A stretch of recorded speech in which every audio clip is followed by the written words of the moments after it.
Hi, friends. I have a special story this time. This story is for my friend Austin. I told him about this book at the beginning of the year, but I couldn't find it and bring it to him, and I just found it, so I thought I'd read it just for him. This is called T is for Titanic, a Titanic alphabet. You remember how Austin draws such great drawings of the Titanic? All right. Now this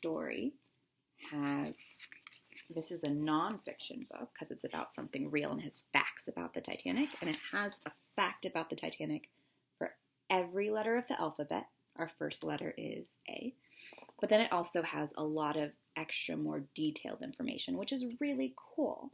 But I'm just going to read the basic facts because there's a lot for each letter, which is awesome, but that might be something for another time to look at. A is for Anatomy of the Titanic.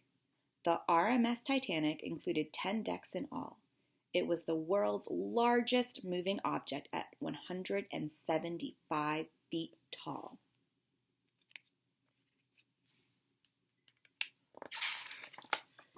B is for Bridge. The Titanic had a bridge. The steering was done here. It sat upon the boat deck where the captain's view was clear. So this is the bridge of the boat where the captain steers the boat. And it's important that it is on the deck so that the captain can see where he's steering. Oh, I almost skipped C. C is for children. Children crossed the Atlantic with dreams all their own, a new life in America, new friends, and a new home. The people on the Titanic were coming to America, so they were really excited about their new life that they were going to have and all their dreams. And there were some children on the boat as well. D is for, what do you think? We're using our picture clue, dogs. Sailing on the Titanic with the captain and his crew were 1,300 passengers. That means there were 1,300 people on the boat, along with 10 dogs too. E is for elevators. Walking up 10 flights of stairs could be quite a trek. Elevators carried passengers as they traveled from deck to deck. F is for first class. First class passengers on board had a lot of things to do. They had a heated pool, a gymnasium, and even a library too. Can you imagine there being a library on a boat? That must be a big boat. G is for grand staircase. Titanic's elegance and beauty shined in its grand staircase. A dome of glass and cherub with flame created a beautiful space. So there's a glass dome at the top. And they've got this beautiful staircase for them to walk down. H. H is for Harland and Wolff. Shipbuilders Harland and Wolff constructed colossal ships to provide luxurious sailing on transatlantic trips. So Harland and Wolff were the builders who built the Titanic. I is for iceberg. Late in the evening, as the Titanic sailed due west, the lookout shouted, "Iceberg right ahead!" from atop the tall crow's nest. So the crow's nest is a part of the ship where someone can kind of stand higher up so they could look ahead to see if there's anything coming up that might be dangerous or something like that. So the person in the crow's nest, the crew member in the crow's nest, saw an iceberg and shouted, "Iceberg ahead!" to warn everyone and the captain. J is for J. Bruce Ismay. The White Star Line built Titanic. Its leader was named Ismay. He was on the maiden voyage as the dream ship sailed away. So this is the person whose company built the Titanic. And he was on the ship when it took its first voyage. K is for Kodak camera. Recording historic moments on this ship's first journey was a Kodak camera. It made pictures for all to see. So Kodak is a camera company, and someone had a Kodak camera on the ship and took a lot of pictures so it could document the ship's journey. L is for lifeboats and lifebelts. Passengers may use these as a safe way to float if there's trouble while at sea. Find lifeboats and lifebelts. So if there's an issue with the boat and they have to get off the boat, having lifeboats and lifebelts help them stay safe so they can float in the water. M is for Marconi. From the Marconi room, the signal was wireless code tap to other ships to announce their distress. Sorry.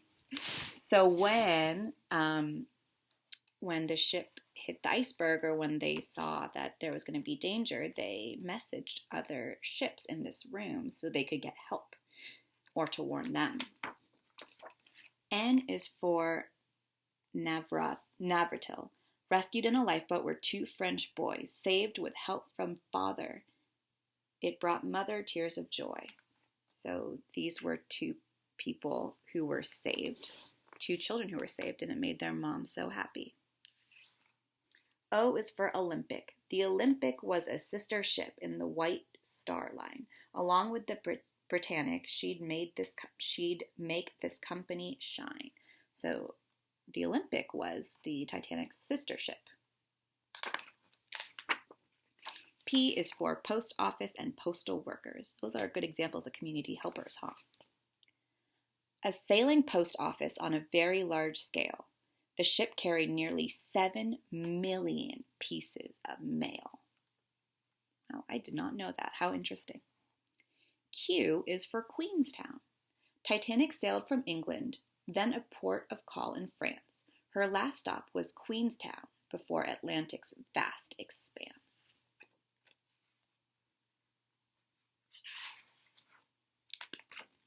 R is for rescue. As the Titanic went down away from view, the nearby Carpathia helped in their rescue.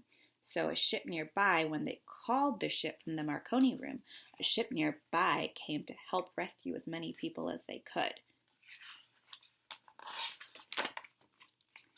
S is for Captain Smith.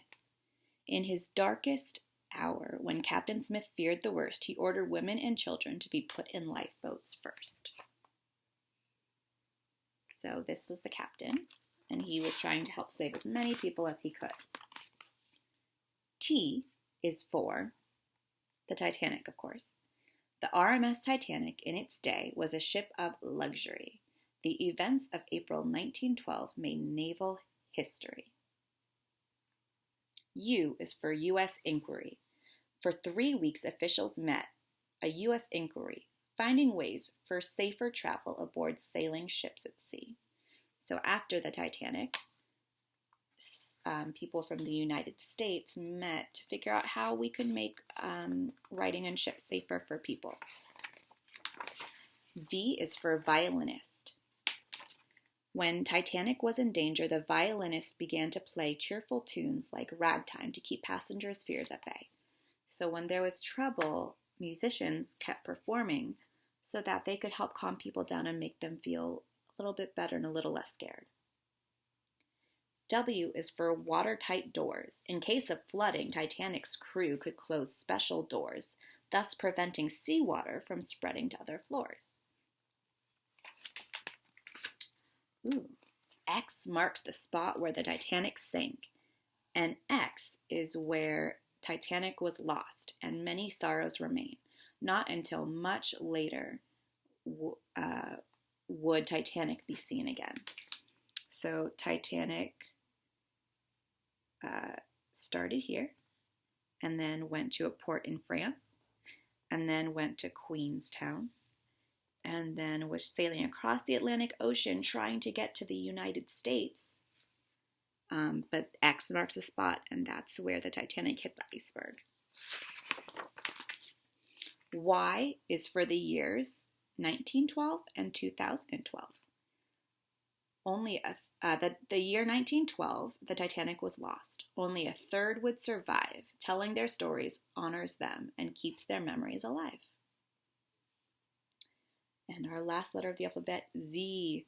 Z is for Zimmerman. Leo Z traveled third class, befriending cooks and shoemakers, playing cards with scholars, while dining with miners and bakers.